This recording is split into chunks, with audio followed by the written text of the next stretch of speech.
Welcome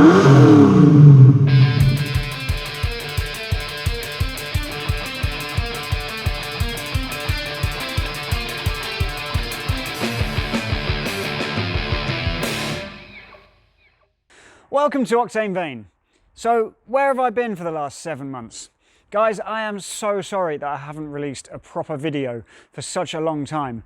I've been trying to, but I just haven't had time to do the editing. I'll tell you what I have been up to because it has been quite exciting, and I'm also down the unit now because I've got a bit of work to do to the E21 because I've got a track day coming up in just over a week's time, and I've got a lot of jobs to do to get it ready for that.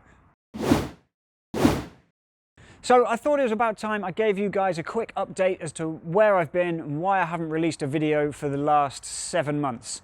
Now, I have been trying to find the time to do the editing for part 2 of episode 9, which is to finish off the brakes for the E21, but I just haven't had a chance. I've been really busy helping my mate Jim with his dragster. Now, I've tried to introduce Jim to the channel quite a few times, and I've even recorded a few episodes with him. I just haven't got round to editing them yet, so I'm going to have to introduce him now without him, but you'll all know his cars because he owns, built and drives the orange dragster that's in my intro video. He also owns the red Supra that, if you follow me on Instagram, we got out of his barn recently. That has a 5.7 litre Chevy V8 in it, and that car is an absolute weapon. So we were planning on getting that back on the road this summer, but unfortunately neither of us have the time, so that is now back at his house, and we'll need to put the engine back in that at some point. He took the engine out of it to put in the dragster when the dragster engine blew up, and ran that for the rest of that season with the Supra engine. He's now got a new dragster engine, so the Supra engine is ready to go back in that. I said on Instagram that we were going to try and get it up and running this summer. Unfortunately, that's not going to be this year, so maybe a winter project. He also owns the cycle cart that you would have seen in the first episode.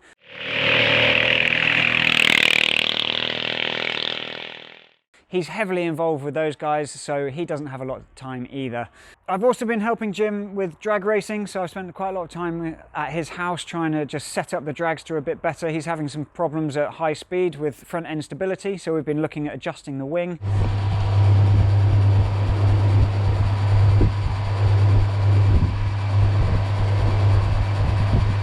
And yeah, and then been at Santa Pod actually running the dragster. Been there twice in July, so for Dragstalgia and for the Mopar Nationals, so both of which very good events at Santa Pod. Really enjoyed both of them. He runs a 9.1 in that car, and so we're really trying to get into the 8-second quarter mile, so 8.9 is his target for the end of this year. So that sums up the last couple of months, and before that obviously I was working on the Alfa. Now, as you can see, the Alfa has now gone.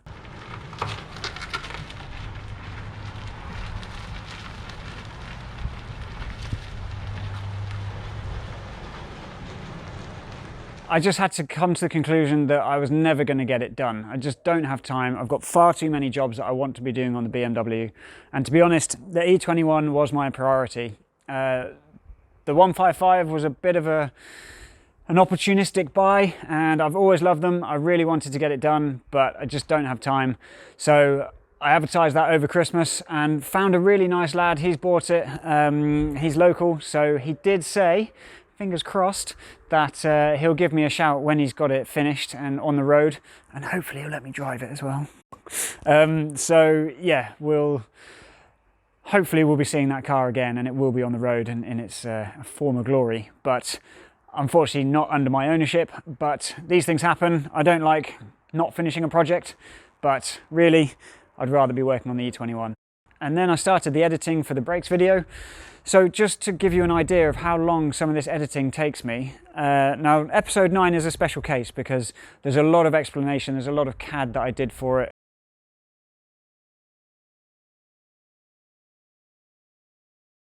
So not including doing the actual work to the car or the filming of that work, because I did that as I was going along, but all the editing, all the CAD, all the narration, writing the script, and then editing it to get it all to flow and make sense.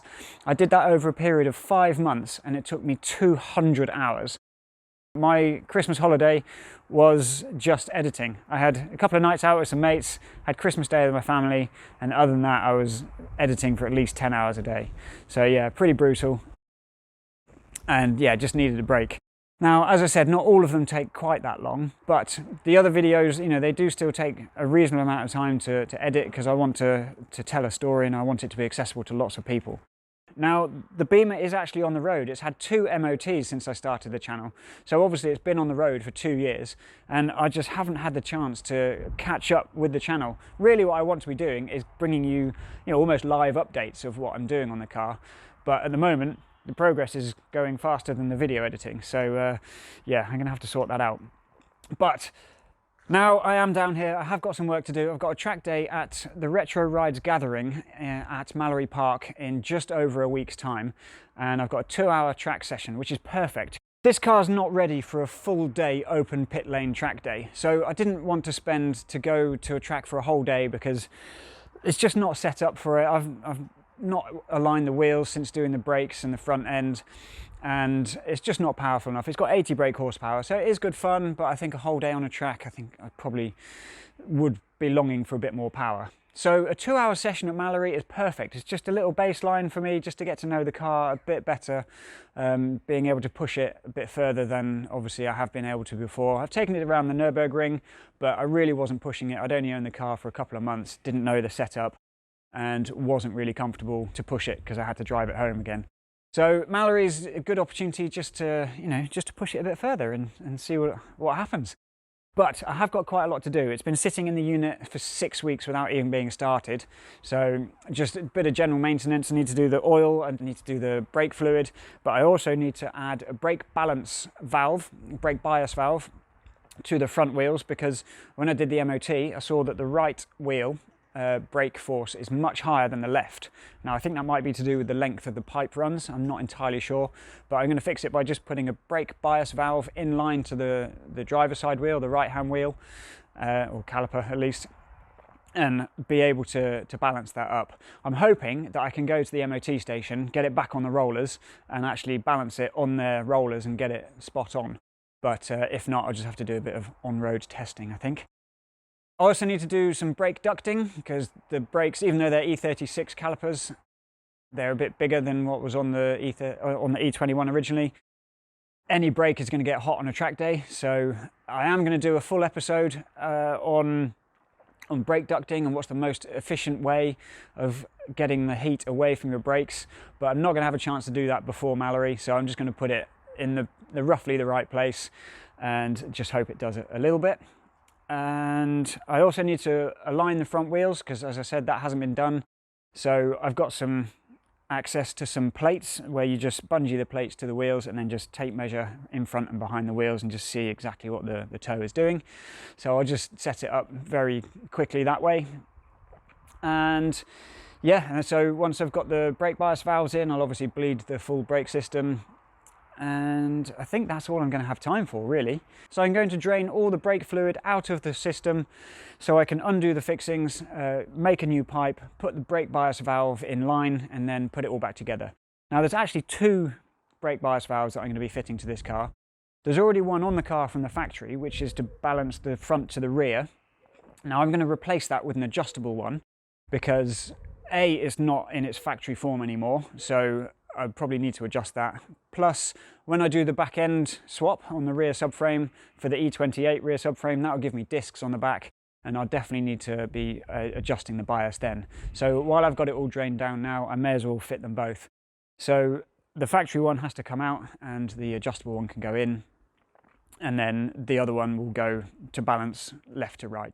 The brake master cylinder on the E21 is not mounted to the bulkhead as you would expect. This is because BMW laid the engine bay out for a left-hand drive setup for the German market. When they came to swap it over to right-hand drive for the UK market, there wasn't enough space for the master cylinder on the bulkhead because the distributor was in the way. They therefore mounted the master cylinder and booster onto an extension bar at the front of the engine bay. Fortunately, this means there is good access to the brake master cylinder fittings. The master cylinder has 3 outlets, one for each of the front calipers and one which serves both the rear calipers, which splits off at the diff. This makes fitting the brake bias valve in line in the driver's side pipe a lot simpler, as the left-hand side pipe does not have to be disturbed. CAD models of the wheelwood brake bias valve and the extension bar were created, and the bracket to mount the valve designed around them.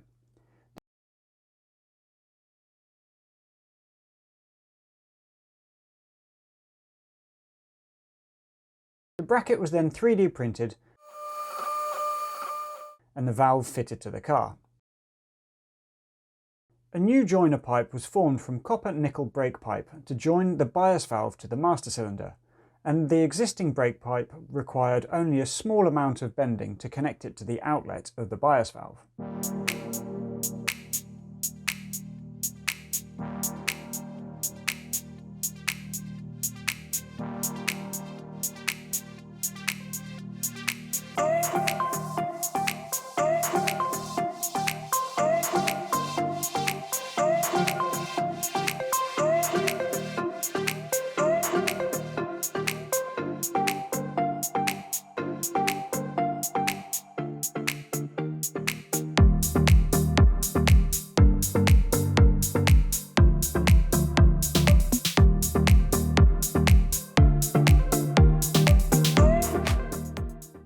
The height of the bias valve when fitted is no taller than the master cylinder, so clearance to the bonnet is not a concern.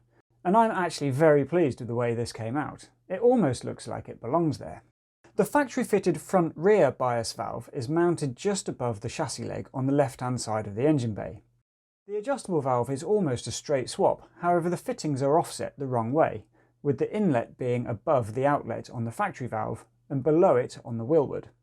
The pipes therefore needed a small amount of bending, but the original mounting bolt could be used to fix it all in place. Once both brake bias valves had been fitted and all the fixings tightened, the brake system was filled with new DOT4 brake fluid and bled to remove any air from the system. The wheelwood valves offer a reduction in brake force from 0 to 57% over 10.5 rotations of the knob. Both valves were set at 6 rotations, giving about a 30% bias to the front and to the left as a starting point. These were then tested on the road for fine-tuning. So I've had quite a good day today. I have managed to get both bias valves fitted, and I have been for a test drive just to try and set them up a little bit as a basic setup. It is raining now, so the roads were wet, so that's good because actually it means the front end loses traction earlier. So because I'm trying to see which wheel locks up first, it actually made it quite a good thing. Don't have to brake quite as hard. Problem is the road conditions are then a bit more variable. It's a bit greasy. The different tarmac on the left or the right of the road will make more of a difference in the wet. So yeah, I've got it so it's sort of 50-50. The left will lock up first or the right will lock up first now, whereas before it was always the right. So I certainly biased it across a bit more pressure to the left-hand side, so that is good. Yeah, I did have a look at putting the brake ducts on. So running ducting from the front grille down to the calipers, and the hose that I've got is 2.5 inch diameter and it's just far too big. There's just nowhere to route it. The exhausts are in the way, the wishbone's in the way, there's just no space, and obviously it needs to flex, so as the wheels turn, the hose needs to flex to take up that travel. And yeah, the hose that I've got just isn't very flexible at all, so I'm gonna have to buy some different stuff. So there's no way I'm getting that done in time for Mallory, unfortunately, so potentially gonna cook the brakes. I have changed the brake fluid as part of fitting the bias valves, so it is brand new fluid, but yeah, it doesn't mean it's not gonna overheat. So might just have to take it steady, see what happens. Don't even know what the weather's gonna be doing. I mean, if it's wet, then obviously I'll be driving much more gently, so yeah, maybe the brakes won't get that hot. The final job that I'm just going to do tonight is just use the plates and just check the alignment of the front wheels, because I've never done that after fitting the E36 front end. So it's just 2 plates, you can just get a tape measure either side of the wheel. So I couldn't do that earlier because I'd had it up in the air and then I dropped it down, and so the wheels weren't true. Obviously once you've taken it up to full droop, when you're on an axle stand or on a trolley jack, the wheels will fall in, and then as you put the car back down, they don't go out to their correct positions. So you need to roll the car forwards and backwards a couple of times just to just to get those wheels perfectly in line. So I thought I'd just go for a drive and then I can come back. So I've just reversed it straight in. So hopefully that is all perfectly aligned.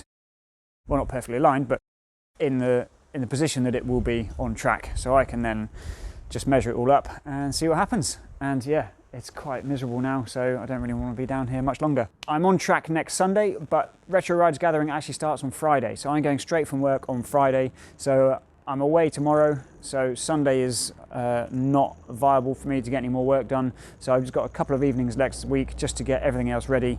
So yeah, it's cutting it to the bone, but hopefully the car is all good.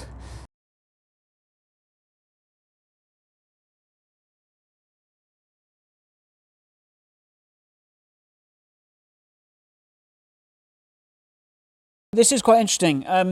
So the front tape measure is measuring 1600 millimeters, exactly 1600. The rear tape measure is 1613, so it's 13 millimeters wider at the back. Now, that's just a relative position, so I don't know that it's perfectly aligned for a straight line. I mean, it doesn't pull either way, so I can assume that it is even. So 13 millimeters would be 6.5 mil on either side, extra at the back. So I don't know what that is in an angle, but if I was to measure this distance across here, so that is 544 millimeters across 1600. So I can't do that off the top of my head, but I will do that once I get home and put the numbers on the screen. So that will give me an angle, because obviously toe is normally measured in degrees rather than millimeters. So I need to translate that into an angle and just find out exactly what this is. So I think, to be honest, this feels like it's probably good enough for the track day. I think an E21 should have about 3 degrees of toe on the front. So as I said, I have to work it out, but I think, yeah, I think I'm probably not going to change this before the track day and just see how it goes. So I'm pretty pleased with that. One thing I want to do just before closing this off is just check that the tape measures measure exactly the same amount. So I'm just going to swap them over front to back and just check that I get exactly the same readings, and then I can be confident that the tape measures measure the same and that that angle that I'm going to calculate is bang on correct.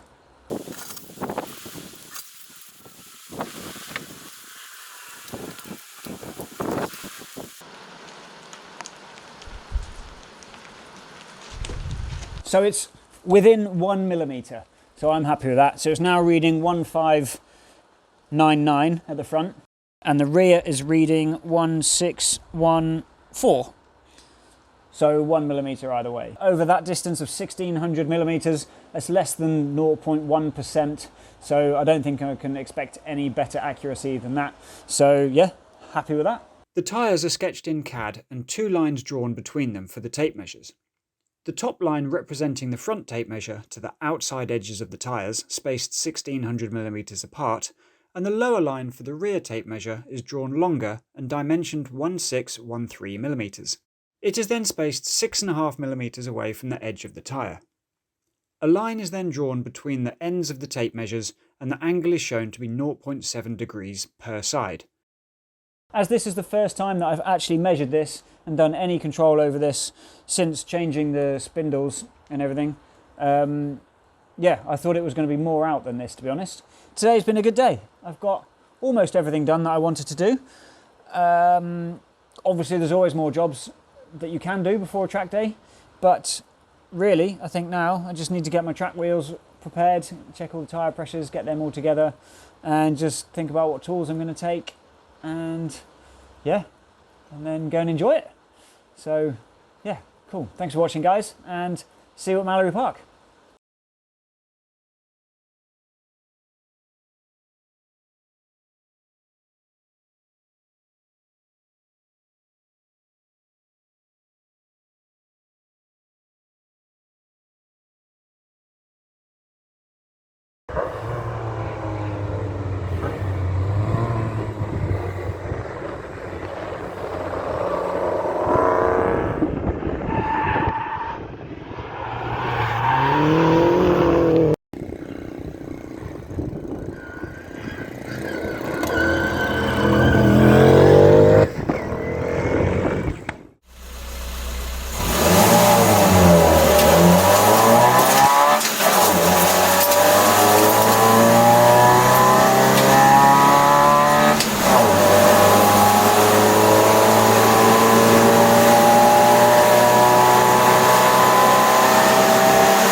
few other things that kept me away from the channel last year were practicing for and performing a solo gig at a mate's village festival on a stage that was bigger than a planet.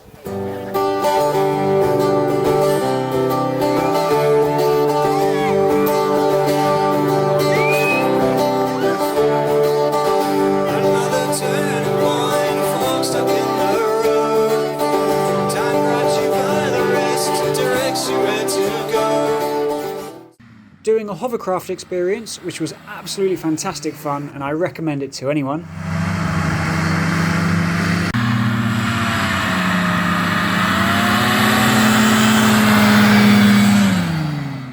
I also went to America to compete in the 24 Hour of Lemons, which is possibly one of the most exhilarating yet terrifying races out there. And if you haven't seen my video on it, make sure you check it out. I'll leave a link below. And I decided to cut my hair off and donate it to the Little Princess Trust charity.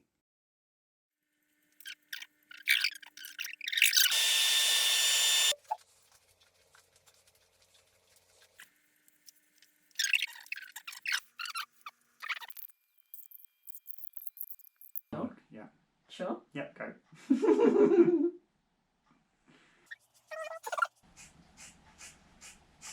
Yay!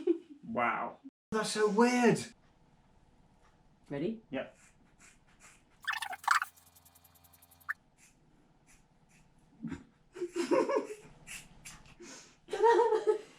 That's so... Oh my god, it's so uneven. It's like a mullet. You're giving me a... I did not want a mullet. The back's gone long, like a mullet. Don't give up your day job. Look at them. That's quite impressive.